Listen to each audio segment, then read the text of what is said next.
नमस्कार, मैं अविनाश सैनी। जम्मू कश्मीर में बहुत ही दुखदाई घटना पिछले दिनों घटी, जिसमें 27 पर्यटक जिनको आतंकवादियों ने उनका धर्म पूछकर उनको गोलियों से उड़ा दिया। एक बहुत ही मर्म आहत करने वाली ये घटना घटी कश्मीर में, और उसके बाद से पूरे देश में बहुत तरह की बातें हम कर रहे हैं, जिसमें धर्म की बातें बहुत सारी हैं, सुरक्षा चूक की सारी बातें हैं। भारत सरकार ने इस पे एक सर्वदलीय बैठक भी बुलाई है, और उस बैठक में ये माना गया है कि कहीं ना कहीं तो कोई सुरक्षा की चूक हुई है। लेकिन एक ऐसी जगह पे, पहलगांव जैसी जगह पे, जहाँ पे हम ये मानते हैं कि वो बिल्कुल बॉर्डर का एरिया नहीं है, और अगर पाकिस्तान से या पाक अधिकृत कश्मीर जिसको हम कहते हैं, वहाँ से भी अगर कोई आतंकवादी भारत में दाखिल होता है, कश्मीर में दाखिल होता है, पहलगांव तक पहुंचता है, तो बहुत घंटे उसको लगते हैं। और इस बीच में क्या हमारा जो खुफिया तंत्र है उसको इन चीज़ों का पता नहीं चला? हमारी जो मिलिट्री है, फोर्स है, पुलिस है, वो उस जगह पे क्यों नहीं थी? क्योंकि बताए गए हैं कि लगभग 2000 के करीब पर्यटक वहाँ पे थे, जो घूमने गए थे, एक विश्वास के साथ घूमने गए थे। इस सारी बात पे हम चर्चा करेंगे। हमारे बीच वरिष्ठ पत्रकार और संपादक हरिभूमि हैं शंभू भद्रा जी।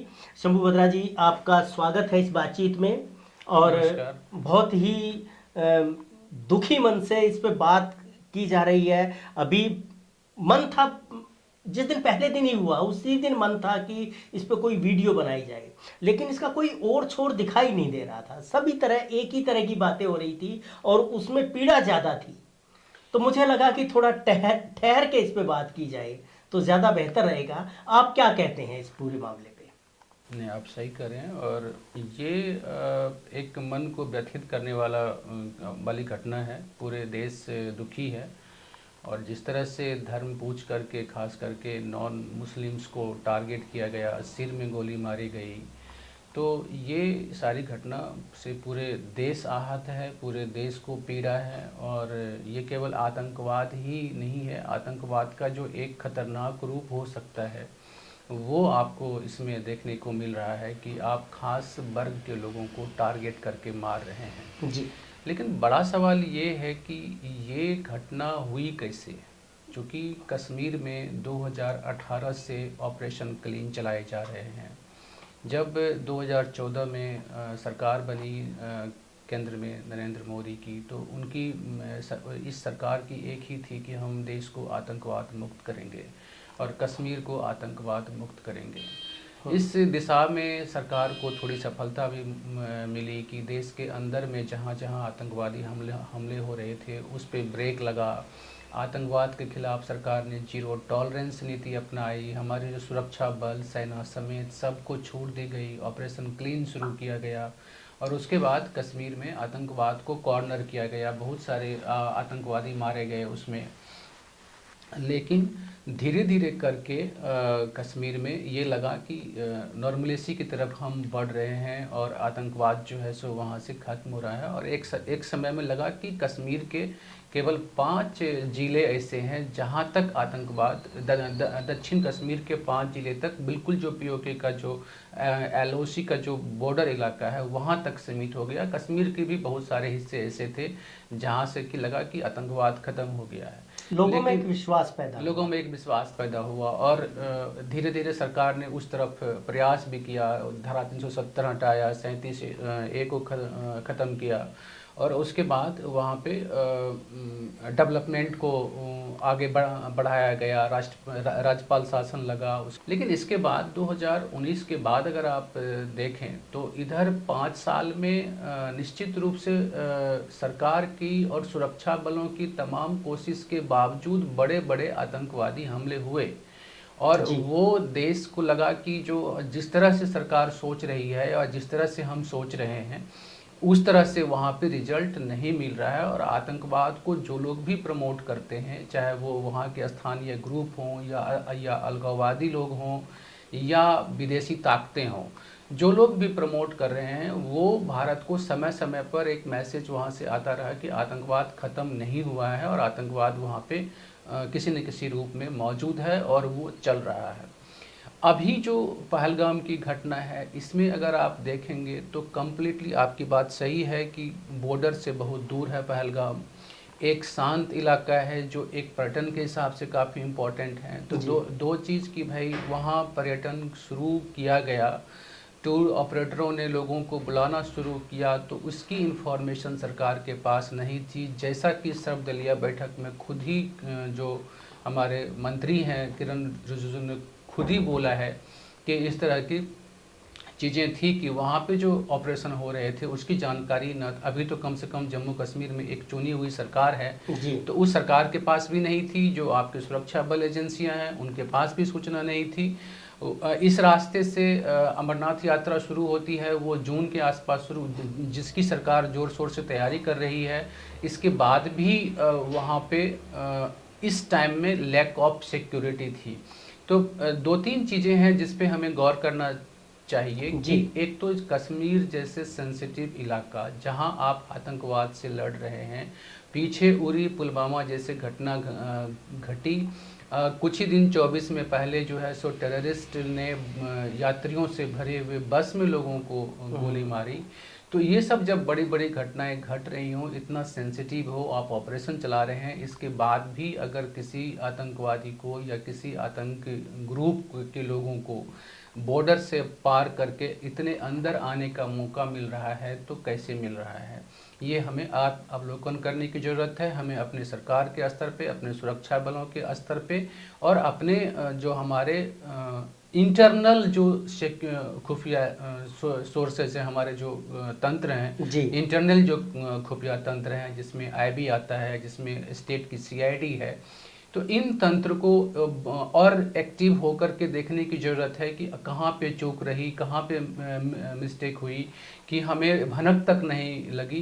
क्योंकि चिंता करने वाली बात यह है कि 20 तारीख से उस इलाके में पर्यटन शुरू हुआ था, पर्यटक पहुंचने शुरू हुए थे और 22 को घटना घट गई। यानी कि जो आतंकवादी के जो ऑपरेटर हैं, जो उनको ऑपरेट कर रहे थे, उनको आपसे पहले सूचना थी कि वहाँ पे इतनी इमीडिएट, इतने जल्दी पर्यटक पहुँचने वाले हैं, और उन्होंने तुरंत जो है सो उसने यहाँ पे आकर के ऑपरेशन को, अपने आतंकवादी हमले को अंजाम दिया। तो ये देखने वाली बात है कि सूचना किस तेज़ी से उसके पास पहुँची, और हमारे सुरक्षा एजेंसी को वो सूचना इतनी तेज़ी से नहीं मिल पाई। अगर मान लीजिए कि टूर ऑपरेटर बिना परमिशन काम कर ही रहे थे, तब भी अगर इतनी बड़ी एक्टिविटीज़ किसी इलाके में हो रहे हो, और ख़ासकर उस इलाके में जिस इलाके से आप हाल ही में अमरनाथ यात्रा शुरू करने वाले हैं, जिस रास्ते से, तो उस रास्ते से अगर चीज़ें हो रही हैं और उसमें अगर हो रही हैं, तो हमें सुरक्षा बलों को, हमारे अपने खुफिया तंत्र को, हमारे सिस्टम को दुरुस्त करने की ज़रूरत है। उसमें कमी कहाँ है उसको देखने की ज़रूरत है। और ये बात सरकार ने भी मान रही है कि भैया हमारे स्तर पे कहीं न कहीं सुरक्षा चूक हुई है, जिसके कारण से ये आतंकवादी हमला हुआ और इसमें बेकसूर हमारे जो हैं सो लोग मारे गए। आप इस चूक को, मतलब मुझे लगता है कि ऐसे समय पे हम इसको लापरवाही का नाम भी दे सकते हैं, क्योंकि हम बिल्कुल निश्चिंत होकर बैठे हैं उस जगह के को लेके, जहाँ पे कोई भी जब परिंदा भी पर मारता है तो वो भी हमें पता होना चाहिए, इतना सेंसिटिव जगह है वो। बिल्कुल आपकी बात सही है। इसमें एक हमको लगता है कि शायद अति आत्मविश्वास रहा हो, और जिस तरह से अभी कश्मीर में बहुत कुछ बदला है, जैसे पर्यटन, मतलब वहाँ का मेन इकोनॉमी है, एक बैकबोन है, तो उसमें जिस तरह से कश्मीरी लोग शामिल हुए हैं, डेवलपमेंट चीज़ें आई हैं, और सरकार की तरफ से बार बार एक नैरेटिव आई है कि सब कुछ ठीक है, सब कुछ ठीक है, सब कुछ ठीक है। तो इससे देश के लोगों में, कश्मीर के लोगों में एक आत्मविश्वास जगा कि हाँ ठीक है, अब इतनी ज़्यादा कुछ नहीं होंगे। और सरकार की तरफ से जब बार बार कह दिया जाता है कि हाँ जी आतंकवाद तो बहुत कॉर्नर हो गया है, हम 6 महीना उसकी आयु बची है, तो जनता में एक भरोसा जगता है कि हाँ अब आतंकवाद नहीं है, या वो मार दिए गए हैं, या वहाँ पे तक नहीं पहुँचेंगे, या वो कुछ बड़ा नहीं कर पाएंगे। लेकिन सरकार को भी ये बात कहने में या इसको एस्टैब्लिश करने में, अपनी सारी चीज़ों को कहना अलग है, लेकिन उसको ज़मीन पे उतार के एक्शन में भी चीज़ें आनी चाहिए। दिखना ये चाहिए, दिखना चाहिए दिखना कि चाहिए। भाई मतलब परिंदा पर नहीं पार सकता तो वाकई में पर नहीं परिंदा मार सकता है। लेकिन ये नहीं कि कहने के लिए कि हाँ परिंदा पर नहीं मार सकता और परिंदा जब चाहे तब पर मार ले, तो ये कंडीशन नहीं होनी चाहिए। और दो चीजें मुझे लगता है ऐसी हुई हैं। केंद्र सरकार ने कहा जब नोटबंदी हुई तो ये था कि नोटबंदी जो है वो आतंकवाद की कमर तोड़ देगा और अब आतंकवाद नहीं होगा, पहली चीज। दूसरी चीज ये हुई कि अब धारा 370 खत्म हो गई है, अब कश्मीर में आतंकवाद नहीं पनप सकता। तो ये दो चीजें मुझे लगता है कि देश के लेवल पे जो आम जन है उसको उसके मन में ये बात आई कि अब हम ज़्यादा सेफ हैं, अब हम बिना किसी उसके जा सकते हैं, वहाँ पे घूम सकते हैं। तो और इसी का खामियाजा मुझे लगता है कि फिर उनको भुगतना पड़ा। इसमें देखिए नैरेटिव की बात है। जब सरकार ने नोटबंदी की तो नोटबंदी के पीछे कारण दिया कि 4-5 कारणों में से एक कारण ये दिया कि एक तो ब्लैक मनी का कारण था, दूसरा कारण ये था कि टेरर फंडिंग, जो लोग टेरर फंडिंग कर रहे हैं उनके पास जो, क्योंकि टेरर फंडिंग चेक से तो होता नहीं है, ब्लैक मनी से होता है। तो उसको अगर नोटबंदी कर दी जाए तो टेरर फंडिंग का जो ब्लॉकेज हो जाएगा और मनी जो है सो इस तरह से नहीं आएगा। लेकिन वहाँ पे सरकार के थिंक टैंक में एक मिस्टेक कहाँ थी? एक बड़ी मिस्टेक ये थी कि सरकार भारत में जो टेरर फंडिंग हो रही है वो टेरर फंडिंग इंटरनल कम है, एक्सटर्नल ज़्यादा है। तो आप अपने मनी को रोक सकते हैं लेकिन एक्सटर्नल मनी को आप कैसे रोकेंगे? तो एक तो वो बड़ी बात है। दूसरा कि जब टेरर की चीज़ें की जाती हैं, जब आतंकवाद को कोई प्रमोट कर रहा होता है या आतंकवाद के पीछे पैसा खर्च कर रहा होता है, तो वो पैसा जो है सो पैसा के रूप में आएगा वो तो नहीं है, उसको तो हथियार चाहिए ना। तो हथियार बाहर से खरीद के अगर आपको भेज दिया, उसको खाने के लिए काजू किशमिश चाहिए वो खरीद के दे दिया, तो आपने अगर नोटबंदी कर भी दी तो उससे उस एक्टिविटीज पे बहुत रोक लगेगी, उस ये नहीं है। यानी कि एक जो लिंकअप सीधा है कि नोटबंदी से आतंकवाद खत्म हो जाएगा, तो ये बात पूर्णतया सच नहीं है, क्योंकि आतंकवाद पूरी तरह से नोटबंदी पे आश्रित नहीं है। एक तो ये चीजें हैं। दूसरी, आपने धारा 370 की बात की। धारा 370 की वजह से कश्मीर में आतंकवाद नहीं था। ये जो माइंडसेट है इसको बदलने की जरूरत है कि कश्मीर का भारत में जो विलय हुआ उसके लिए धारा 370 था जी। कि धारा 300 जैसे धारा 371 के तहत आपका सिक्किम का विलय है भारत में, वैसे ही 370 के तहत जम्मू कश्मीर का विलय भारत में था। तो वो एक धारा थी। उस विलय में एक स्पेशल स्टेटस देने की बात थी कि जम्मू कश्मीर की जो स्टेट की जो स्पेशल रिप्रेजेंटेटिव है वो आप उसको दे रखे थे कि आपको स्पेशल स्टेटस रहा जाएगा। और उसमें उसको लेकर के जो सरकार की तरफ से चल रही थी कि 370 को ख़त्म कर दिया जाए, स्पेशल स्टेटस को ख़त्म कर दिया जाए, उसको कुछ हद तक, अच्छा ये भी जो सरकार या लोग कहते हैं कि 370 खत्म कर दिया गया, तो ये भी पूर्णतया सच नहीं है। 370 के अधिकांश प्रावधान को खत्म कर दिया गया जी। पूर्णतः तो आप खत्म नहीं कर सकते क्योंकि आपका विलय ही खत्म हो जाएगा, तो वो क्लॉज अभी भी है। 370 के अधिकांश जो स्पेशल विधान, special status to the state था, वो आपने उस चीजों को खत्म किया। ठीक है, स्पेशल स्टेट आपने खत्म किया, लेकिन इससे ये नहीं था कि उससे आतंकवाद खत्म हो जाएगा। उस समय भी जब कहा गया कि 370 को खत्म करने के बाद अब कश्मीर में सब कुछ नॉर्मल हो जाएगा, तो वो इसलिए नहीं हो सकते क्योंकि कश्मीर में आतंकवाद केवल कश्मीर की वजह से नहीं है जी।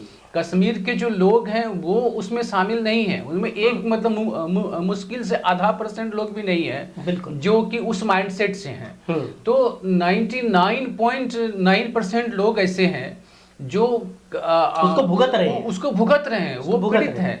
तो आतंकवाद कश्मीरी की वजह से नहीं है कि आप स्पेशल स्टेटस हटा देंगे तो खत्म हो जाएगा, क्योंकि वो बाहर से प्रायोजित है, बाहर से वो फंडिंग है, बाहर से उसको सपोर्ट मिलता है। तो उस कंडीशन में आपके जो नीति है, आपके कहने से वहाँ पे आतंकवाद उस तरह से खत्म नहीं होगा जिस तरह से आप नैरेटिव सेट करते हैं या जिस तरह से आप कहते हैं जी। तो इस हिसाब से मुझे लगता है कि ये दोनों ही चीज जो है इसको आतंकवाद से जोड़ के या आतंकवाद से कहना वो पूर्णतया सच नहीं था। और इसी का आप परिणाम देख रहे हैं कि ये सब चीज होने के बाद भी कश्मीर में आतंकवाद खत्म नहीं हुआ है। और जी। आपका बीच में देखेंगे तो हमला मतलब एक अंतराल पे हमला होता ही रहा है।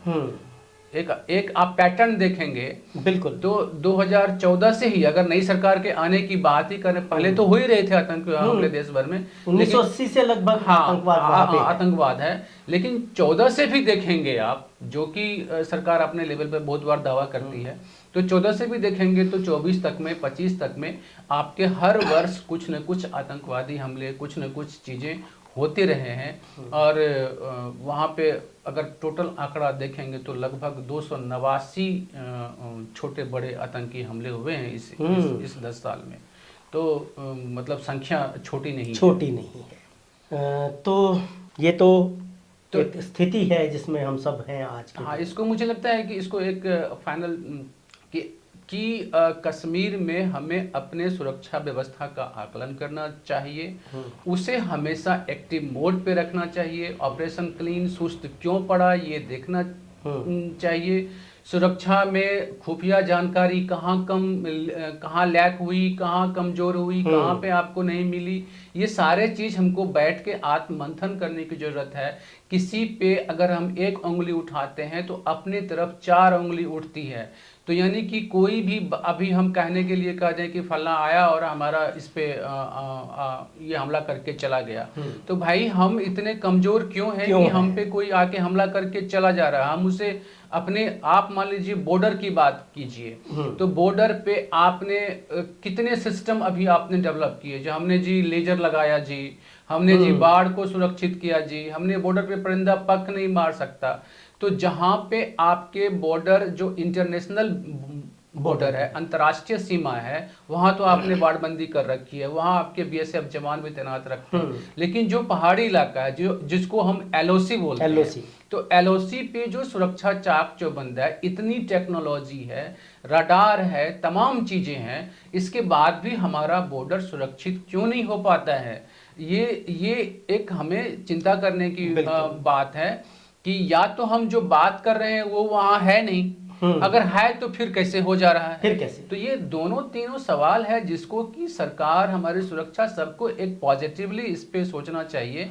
और ये बार बार मतलब अभी हमला हुआ तो अभी हम टेंशन में हैं, अभी हम बड़े बड़े बयान दे रहे हैं, अभी हमने ये कर दिया वो कर दिया, लेकिन फिर हम चुप बैठ जाते हैं।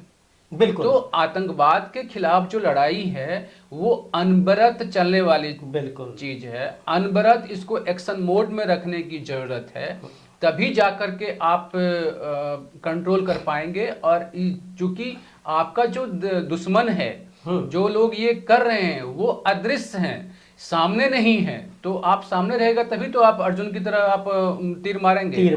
तो अदृश्य शक्ति, अदृश्य ताकतों से लड़ने का तरीका भी आपको उस तरह से अडॉप्ट करना पड़ेगा कि पहले खुद को हम फुल प्रूफ बनाएं और फिर जाकर के उनके जो जहां वीक पॉइंट है वहां पे हमला करें। जब कभी हमले का मौका आए तो उसे छोड़े ना, उसे हम जाने ना दें, सबक सिखाएं अच्छे से, ताकि वो हिमाकत ना कर पाए। बिल्कुल। तो ये जो पहलगांव में इतनी बड़ी घटना हुई, दुखद घटना हुई, हमारे 27 लोग निर्दोष पर्यटक जो एक भरोसे के साथ, विश्वास के साथ कश्मीर में घूमने गए थे, उनको अपनी जान गंवानी पड़ी। उससे जो सबक हमारे सामने इस समय पे आ रहे हैं वो शंभू जी ने एक एक करके उनके बारे में बताया है कि हमारी सरकारों को किस तरह के सबक लेने चाहिए। और ख़ास तौर पे मुझे लगता है कि लोगों को भी थोड़ा और सबक लेना चाहिए, क्योंकि कश्मीर के लोग उसके सबसे ज़्यादा भुक्तभोगी हैं।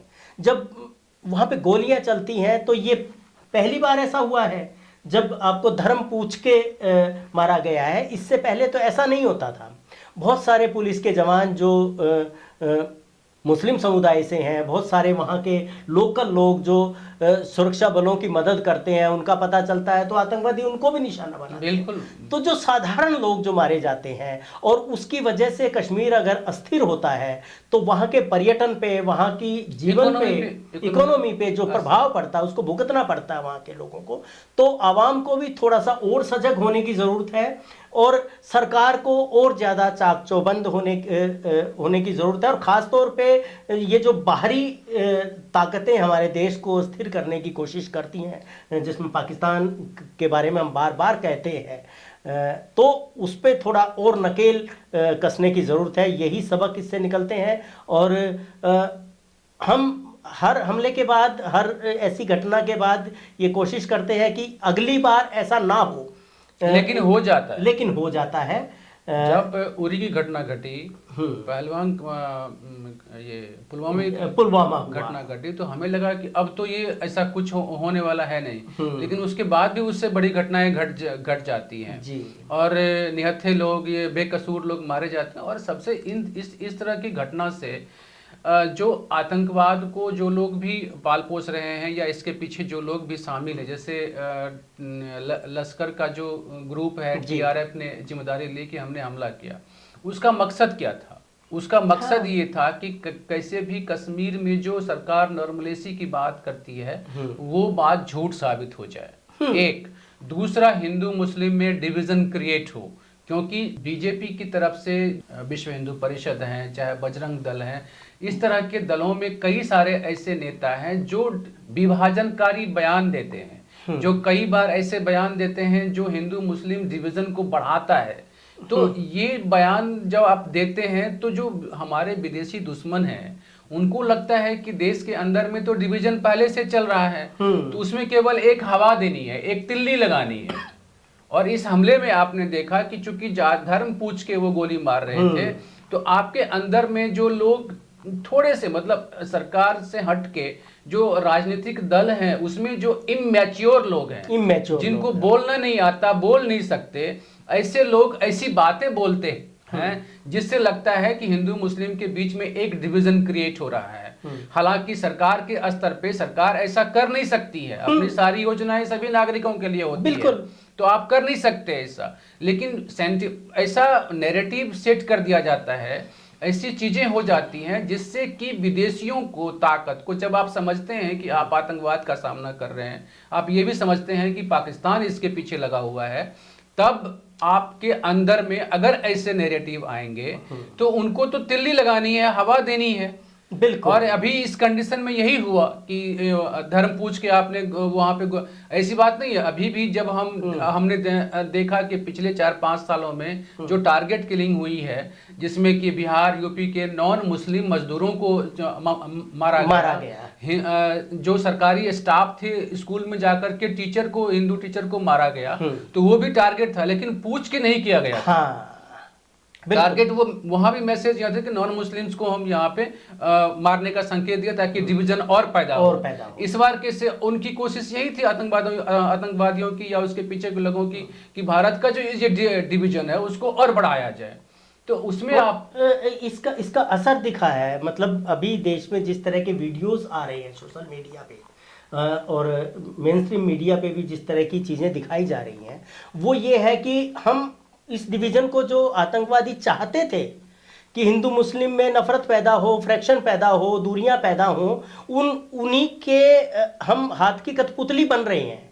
और हम अपने बीच में, मतलब बहुत सारी ऐसी घटनाएं हैं, हरियाणा में भी कई घटनाएं ऐसी घटी हैं जहां पे जो मुस्लिम लोग हैं या कश्मीरी लोग हैं उनको हम टारगेट कर रहे हैं, जबकि हम देख रहे हैं कि कश्मीर के जो लोग थे उस समय पे, उस घटना के आसपास, उन्होंने हर संभव कोशिश की है, जान दी है, एक भाई की जान चली गई। बिल्कुल, आदिल शाह उनका नाम है, बचाने में उनकी जान चली गई।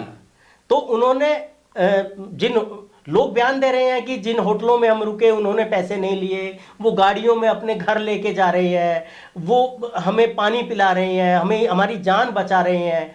तो ये जो देश की लोग हैं, और हम जो एक साझी संस्कृति की बात करते हैं, तो हमारे बीच में वो फ्रैक्शन नहीं है, हम उसको इंटेक्ट कर सकते हैं, उसको बना सकते हैं आपसी विश्वास से, लेकिन कुछ लोग इसको लगातार तोड़ने की कोशिश करते हैं और उसमें जो आतंकवादियों का मकसद है, हम उस मकसद को पूरा करने में ही कहीं ना कहीं लग जाते हैं। तो मुझे लगता है आवाम के स्तर पे, लोगों के स्तर पे भी ये इस समय समझदारी दिखाने की बात है और हम लोगों को भी ज़्यादा मैच्योर होना चाहिए और जो हमारे बीच में जो अल्पसंख्यक है उनकी हम सहायता करें, उनके साथ एक तालमेल बनाएं ताकि जो मकसद था आतंकवादियों का वो पूरा ना हो पाए।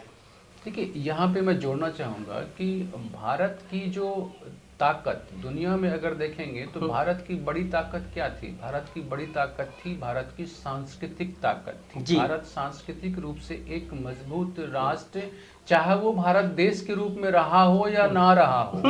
अगर प्राचीन काल से अगर आप देखेंगे तो आज के का जैसा भारत है वैसा रहा हो या ना रहा हो, लेकिन भारतीय भूमि जो ये इलाका है ये सांस्कृतिक रूप से काफी मजबूत रहा है। इसीलिए विविधता में एकता। आज भी दुनिया में जो यूरोप ईसाइयत के चक्कर में लड़ लड़ के आपस में मर गए और अभी एक ईसाई भी एक साथ नहीं रह पाए, उतने सारे मुल्क हैं।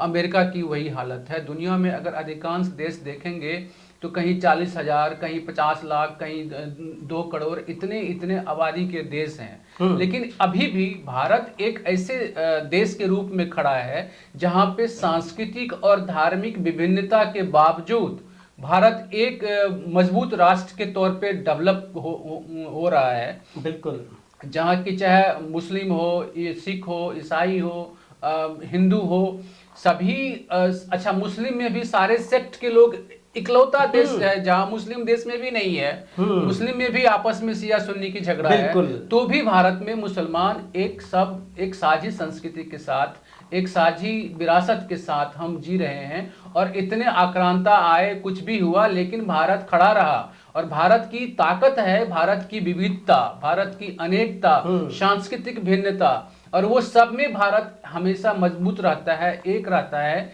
जब कभी भारत पे कोई हमला होता है, आज आतंकवादी हमला में देखिए कि पूरा भारत एक साथ है, सभी की एक स्वर है, सभी एक